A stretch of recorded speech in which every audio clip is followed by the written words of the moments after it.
Le Turkménistan est un pays d'Asie centrale qui a longtemps été l'un des plus fermés au monde et même aujourd'hui il est difficile d'y filmer le quotidien des gens. Ce pays immense, une ancienne république soviétique riche en gaz, est connu pour le culte de la personnalité de son premier président, Saparmurat Niyazov. À l'époque, il était l'un des dictateurs les plus totalitaires, tyranniques et répressifs au monde. Mais il ne faisait pas que serrer la vis, il s'est aussi fait connaître pour toutes sortes d'anecdotes, disons, étranges. Comme son idée de renommer les mois, par exemple. En 2002, le gouvernement turkmène a adopté une loi visant à renommer les mois de l'année et la plupart des jours de la semaine. Mais le plus beau reste à venir. C'est le nom des mois qui a marqué les esprits. Janvier est devenu Turkmenbashi, ce qui signifie le chef des Turkmènes. C'est le titre que Niyazov s'était donné. Le mois d'avril a été rebaptisé en l'honneur de la mère de Niyazov, Gurbansoltan. Sachant ça, le fait que Niyazov ait déclaré le deuxième dimanche d'août journée du melon, simplement car il adorait les melons, semble presque normal. Heureusement, en 2008, 2 ans après sa mort, les anciens noms ont été rétablis. Au moins, ces décrets étaient inoffensifs, contrairement à la fermeture des hôpitaux. En 2005, Niyazov a fermé tous les hôpitaux situés en dehors d'Ashgabat, la capitale, dans un pays où plus de la moitié de la population vivait à la campagne. La raison ? Un jour, il a déclaré « Si les gens tombent malades, ils n'ont qu'à venir à Ashgabat ». Les bibliothèques ont connu le même sort, car le turkmène moyen ne lit pas. D'ailleurs, avant ça, en 2004, Niyazov avait licencié des médecins et des profs de gym pour les remplacer par des conscrits de l'armée. Pourquoi ? Parce que, pas étonnant que les Turkmènes aient eu l'espérance de vie la plus courte d'Asie centrale pendant la présidence de Niyazov. Et croyez-moi, c'est loin d'être fini. En effet, ces décisions insensées, nuisibles et effrayantes ne sont qu'une goutte d'eau dans l'océan qui fait du Turkménistan une dictature si étrange. Mais avant de continuer, j'ai besoin d'un seau de café.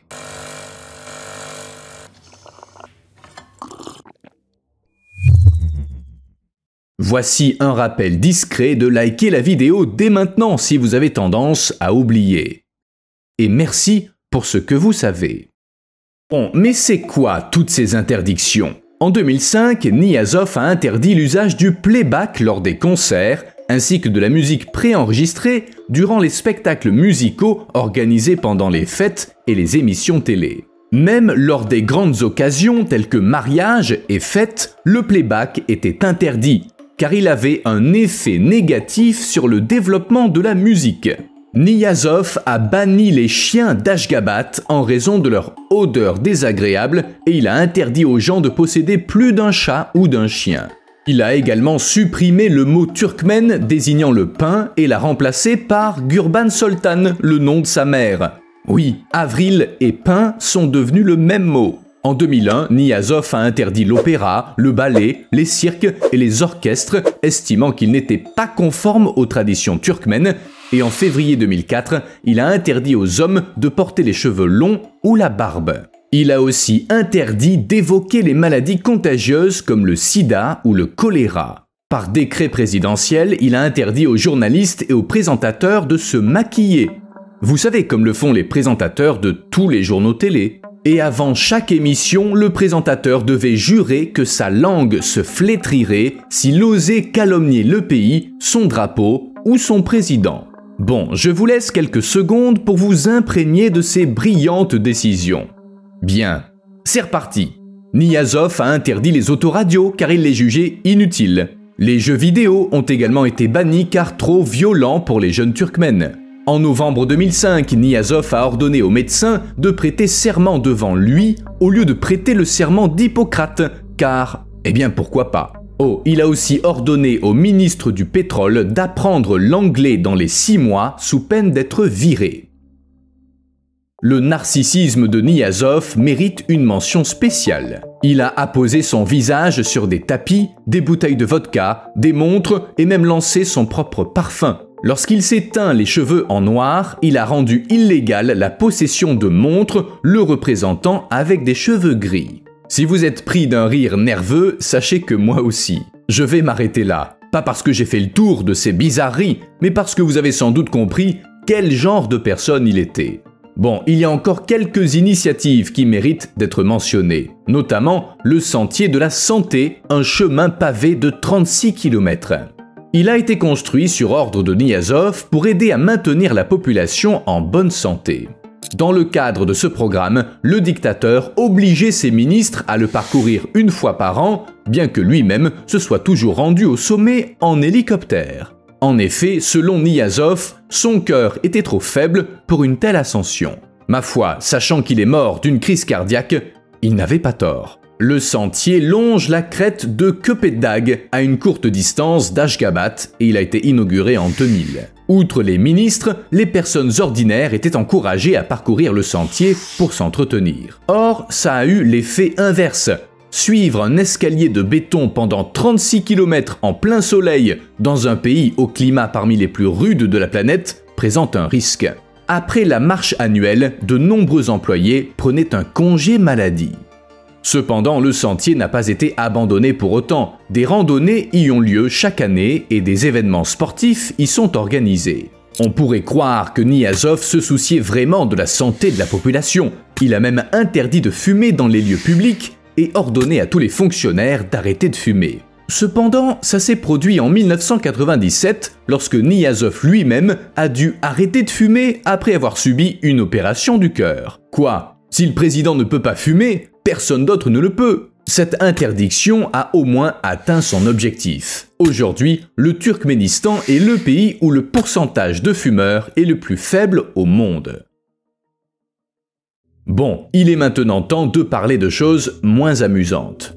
Chaque année, au moment de la récolte, le Turkménistan fait appel à des dizaines de milliers de fonctionnaires, d'étudiants et même de soldats pour cueillir le coton, la troisième source de revenus du pays après le pétrole et le gaz naturel.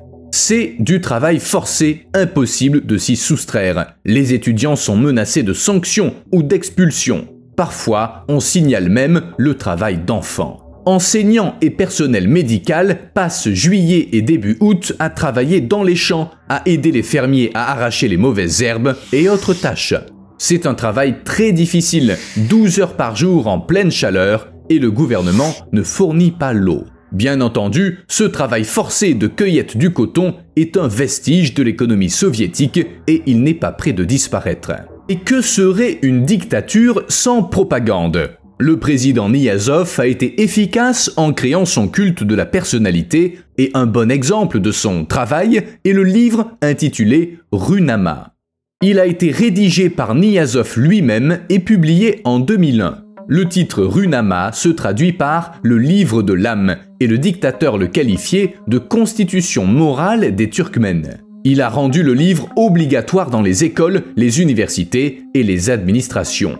Tous les candidats à un emploi devaient aussi passer un test portant sur ce livre. En outre, les librairies et les bâtiments administratifs devaient l'afficher. Les gens étaient censés le lire tous les jours. Pour obtenir son permis de conduire aussi, il fallait passer un examen sur le Runama. Niyazov a affirmé un jour que Dieu lui-même lui avait dit que toute personne qui lirait le livre irait directement au paradis. C'est pourquoi il a ordonné que le livre soit conservé dans toutes les mosquées et il a été jusqu'à écrire des versets du Runama et du Coran sur la plus grande mosquée du Turkménistan, la mosquée Turkmenbashi Rui. Niyazov a fait face à de vives critiques de la part de la population musulmane, mais personne n'a osé s'opposer ouvertement à lui. L'importance du livre était soulignée par sa statue. Oui, une statue de livre, pourquoi pas ? Et une énorme statue. Lorsque la nuit tombe sur la place, le couvercle du monument s'ouvre et la première page devient un écran sur lequel est projeté un documentaire sur la naissance de la nation. Le Runama a même été envoyé dans l'espace en 2005 et il restera en orbite autour de la Terre pendant 150 ans. Mais de quoi parle ce livre ? Il s'agit évidemment d'un outil de propagande d'État. Les spécialistes notent que le Runama est comme une mosaïque de genres littéraires. On y trouve des enseignements spirituels et politiques, des légendes, et même l'autobiographie de l'auteur avec force détail, ainsi que des nouvelles, des poèmes et des faits historiques turkmènes déconnectés de la réalité. Bon, ça n'est corroboré par aucune source sérieuse, mais Niyazov y affirme que les Turkmènes ont inventé la roue, les charrettes, la fonte du métal et créé 70 États à travers l'Eurasie. Là encore, personne n'a osé contester. Quoi d'autre? Bien sûr, les statues en or. Il y en a sur les places publiques de tout le pays. Niyazov y est représenté debout ou assis sur un trône, et toutes ces statues ont été érigées par le dictateur lui-même. Si quelqu'un vous dit que vous vous prenez un peu trop au sérieux, pensez à Niyazov. Outre les statues, des panneaux d'affichage géants à son effigie sont installés partout, même s'il prétendait être gêné par cette admiration. Je suis personnellement contre le fait de voir mes photos et mes statues dans les rues, mais c'est ce que les gens veulent, a-t-il déclaré un jour. Quelle humilité! D'ailleurs, Ashgabat détient un étrange record du monde Guinness pour la plus grande densité de bâtiments recouverts de marbre blanc. Le blanc est une couleur très populaire. Le président qui a succédé à Niyazov, Berdimuhamedov, vivait dans un palais blanc et se promenait dans la ville au volant d'une limousine blanche. Malgré cette beauté immaculée, Ashgabat est surnommée la ville des morts, car dans ces nouveaux quartiers tout de marbre vêtu, on ne voit presque personne. Il y a un tas de choses les plus grandes du monde ici, et tous ces records, ces bâtiments, ces parcs et ces routes sont censés avoir été construits pour les habitants. Le problème, c'est qu'il n'y a personne. Tout ça parce que Niyazov s'est appuyé sur sa conviction de tout savoir mieux que les autres pour remodeler Ashgabat. Des dizaines de monuments historiques ont été détruits, des centaines de maisons démolies. À leur place, d'imposants bâtiments recouverts de marbre blanc ont été construits. Les vieux arbres ont été abattus et remplacés par des résineux qui ne sont pas adaptés au climat sec et qui offrent peu d'ombre.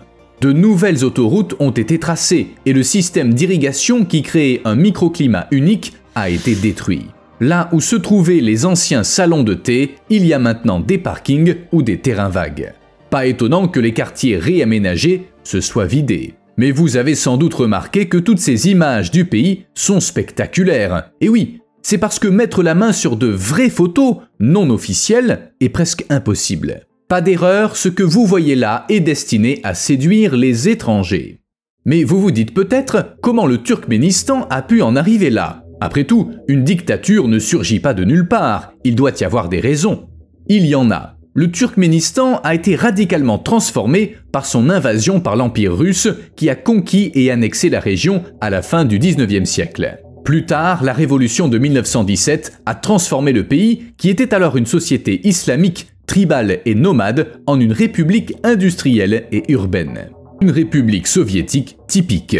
Le pays a accédé à l'indépendance en 1991 et c'est alors que Saparmurat Niyazov, ancien membre d'une branche locale du Parti communiste, s'est autoproclamé président absolu à vie, prenant le titre de Turkmenbashi.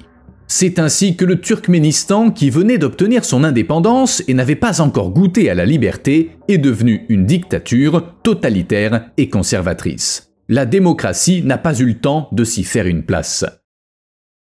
Certes, il y a eu un passage de pouvoir au Turkménistan, mais il a été spécial. Niyazov a dirigé le pays pendant 15 ans et après sa mort le 21 décembre 2006, la présidence est échue à Gurbanguly Berdimuhamedov. Il y a eu des élections, mais sans opposition, sans joute politique et sans le moindre doute quant aux résultats. Berdimuhamedov a mis fin à certaines des décisions de Niyazov, notamment son culte de la personnalité et l'isolement presque total du pays. Mais ensuite, il a construit son propre culte. En mars 2022, c'est-à-dire 15 ans plus tard, le président a été remplacé par son fils. Un régime dynastique est venu s'ajouter au problème du Turkménistan. Certes, sa nomination s'est accompagnée d'élections, mais tout aussi antidémocratiques que les précédentes. Une simple parodie de démocratie.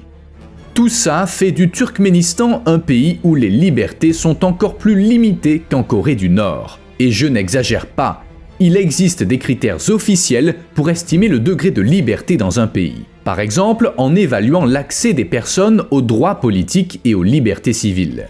Ça inclut le droit de vote, la liberté d'expression et l'égalité devant la loi. Bref, des principes de base. Eh bien, sur la base de ces critères, une liste a été établie et le Turkménistan se trouve tout en bas. Il est à l'avant-dernière place. Les seuls pays en plus mauvais état sont la Syrie, le Sud-Soudan et la Palestine. Et la Palestine n'est pas classée à proprement parler. La Finlande se classe au premier rang en matière de liberté avec 100 sur 100. La Nouvelle-Zélande et la Suède suivent avec 99 points chacune. En gros, tous les pays dont le score est supérieur à 90 sont en Europe, à part, disons, le Japon, l'Australie et le Canada. Le Turkménistan a obtenu le score de 2 points sur 100. Pour vous aider à situer, la Corée du Nord a obtenu 3 points, ce qui signifie que ses citoyens sont un peu plus libres que les Turkmènes. Bon, ça, c'est vu. En dehors de ça, qu'a fait le deuxième président? Eh bien, comme je l'ai dit, lorsqu'il est arrivé au pouvoir, Berdimuhamedov a mis fin au culte de la personnalité de son prédécesseur. Il a autorisé les cybercafés, les opéras étrangers et augmenté le nombre d'années d'études. Il a également tissé des liens avec l'Occident, mais ces réformes n'ont pas conduit à une vraie démocratisation. Les experts ont expliqué ces changements par le fait que le nouveau président était plus jeune et qu'il avait compris que le Turkménistan ne pouvait pas vivre isolé du monde extérieur. Alors, il a changé certaines choses, mais pas toutes et pas en profondeur. Ainsi, les statues dorées de l'ancien président ont été enlevées, mais à leur place, des portraits du nouveau président sont apparus.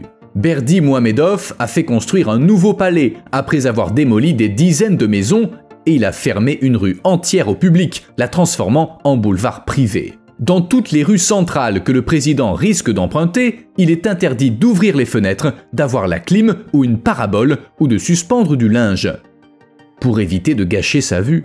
De plus, Berdimuhamedov a fait construire une gare routière internationale. Pas mal, non? En effet, seulement en 5 années d'existence, cette gare n'a desservi aucune ligne internationale. Un aéroport a été construit pour lequel un village entier a été démoli. Une ONG de défense des droits de l'homme a dénombré 10 000 bâtiments démolis où vivaient 50 000 personnes. Quelle était la raison de la démolition? Le président craignait que les étrangers ne voient la vie quotidienne peu attrayante des Turkmènes depuis les hublots des avions. Ainsi, même si certaines lois absurdes ont été abrogées, les gens n'y ont rien gagné en droit et en liberté. De nombreuses messageries sont interdites, il n'y a quasiment pas de Wi-Fi et l'accès à Internet est fortement restreint. De plus, la plupart des sites web sont bloqués, à l'exception des sites locaux qui ne sont accessibles que par Turkmenet, une version censurée d'Internet qui n'existe que là-bas. Bonne nouvelle, au Turkménistan, on peut conduire la voiture de son choix, à condition qu'elle soit blanche ou argentée. Les voitures noires ont un jour été interdites et il n'était pas question de les repeindre. Toutes les mauvaises voitures ont été remorquées jusqu'à un parking. Ce n'est que plus tard que les propriétaires ont pu les récupérer après avoir signé un document les obligeant à les repeindre en blanc ou dans une couleur similaire. Cet ordre du gouvernement a aussitôt causé un doublement, voire un triplement des prix. Si on regarde une ville turkmène sur Google Maps, on peut voir que toutes les voitures sont blanches. Aucune raison officielle n'a été donnée, mais on sait que Berdimuhamedov adore la couleur blanche qu'il considère comme porteuse de chance. Je ne serais pas surpris que la raison soit similaire à celle qui a vu naître la journée du melon. Cerise sur le gâteau, au Turkménistan, il n'y a pas d'élection libre, pas de presse libre, et les citoyens ne peuvent pas manifester. Le Turkménistan est l'un des rares pays au monde à interdire à des milliers de ses habitants de quitter le pays, et son président a réécrit la constitution pour pouvoir gouverner à vie. Vous l'aurez compris, c'est pas dans ces conditions que l'on peut se battre pour la liberté. Le runama et le culte du président envahissant la sphère publique, les gens ont peu d'espace pour s'exprimer. Jour après jour, les Turkmènes n'entendent qu'éloges à l'égard des présidents. Le premier, le deuxième. Ah, je pense qu'on fait l'éloge du troisième. Sans oublier le contrôle total. Lorsque Niyazov était au pouvoir, les invités étrangers étaient surveillés de près. Les restaurants et hôtels qu'il fréquentait étaient sur écoute et les citoyens turkmènes pouvaient être arrêtés pour avoir parlé à des étrangers. Depuis l'indépendance, les citoyens pauvres vivaient dans un isolement quasi total et toute opposition politique était réprimée. Oui, il y en avait une, mais Niyazov a saisi le prétexte d'une tentative d'assassinat en 2002, sans doute mise en scène, pour s'en prendre à ses détracteurs et les envoyer en prison. Le pays a connu une vague d'arrestations touchant toute personne critiquant le gouvernement. Les rares militants et journalistes qui tentent d'attirer l'attention du reste du monde sur la situation du Turkménistan sont victimes de harcèlement et d'intimidation. Les gens qui sont parvenus à quitter le pays affirment que de l'intérieur, il est impossible d'envisager que la vie puisse être différente. En résumé, la vie y est dure, effrayante, et lutter pour la liberté dans de telles conditions est un défi que peu sont prêts à relever. Le gouvernement tente de gagner les gens à sa cause en les convainquant que les conditions au Turkménistan sont les meilleures au monde. Pendant un quart de siècle, les services publics tels que gaz, électricité et eau ont été gratuits. Ça a pris fin il y a seulement 6 ans. En outre, pour une raison inconnue, tout le monde disposait de sel gratuit. Tout ça était lié aux réserves de gaz naturel du pays, mais la situation du marché des minerais est en train de changer, de même qu'à l'intérieur du pays. Qui sait ce que l'avenir réserve au Turkménistan? Pas d'opposition. En 2023, les élections du nouveau Parlement ont eu lieu à Ashgabat, la capitale du Turkménistan. Vous pensez pouvoir deviner la couleur politique des membres du Parlement? Eh oui, rien de plus simple. Le nouveau Parlement est totalement loyal envers le gouvernement actuel. Il y avait 258 candidats en lice pour 125 sièges, représentant 3 partis politiques en plus de quelques candidats indépendants. Et absolument tous soutenaient le président Serdar Berdimuhamedov. Ça doit être pratique que tout le monde soit d'accord avec vous. La chanson du président. Il y a un aspect de la vie du deuxième président du Turkménistan que je n'ai pas mentionné. Il écrivait des chansons et des chansons à succès.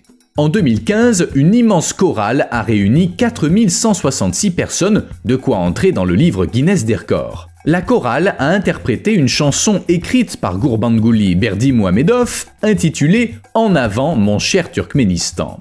Il s'agissait du record du plus grand nombre de personnes chantant à tour de rôle et un représentant du livre des records était présent pour en attester. À l'origine, le texte n'était même pas une chanson. L'ancien président avait écrit « En avant » comme un poème, mais selon lui, les qualités du texte étaient telles qu'il en a tiré une chanson.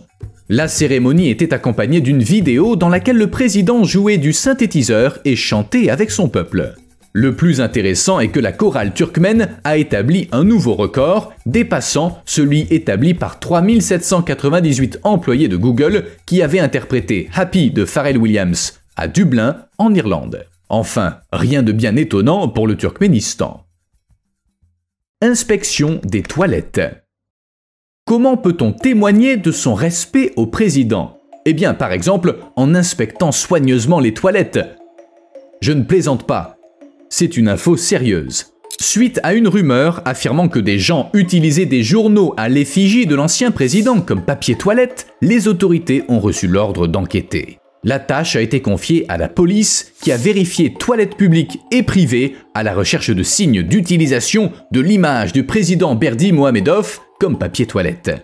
Tout a commencé dans la ville de Dashoguz, au nord du pays, où des enfants ont été arrêtés pour avoir dégradé des images du président. Oui, ils ont été condamnés. De telles choses arrivent bel et bien au Turkménistan. Dans un cas, des écoliers avaient piétiné une photo du chef de l'État, et dans un autre, ils avaient dessiné une moustache et une barbe sur son portrait. En outre, la police a trouvé des fragments de journaux dans les toilettes, dont certains portaient l'image du chef de l'État. Il est apparu qu'il s'agissait d'une pratique courante, après quoi le directeur de l'école a été licencié et une enquête a été lancée sur l'utilisation de journaux comportant des photos du Turkmenbashi. On ignore comment l'histoire s'est terminée, mais le visage du président n'a pas cessé d'apparaître dans les journaux, et le prix élevé du papier toilette n'a sans doute pas baissé.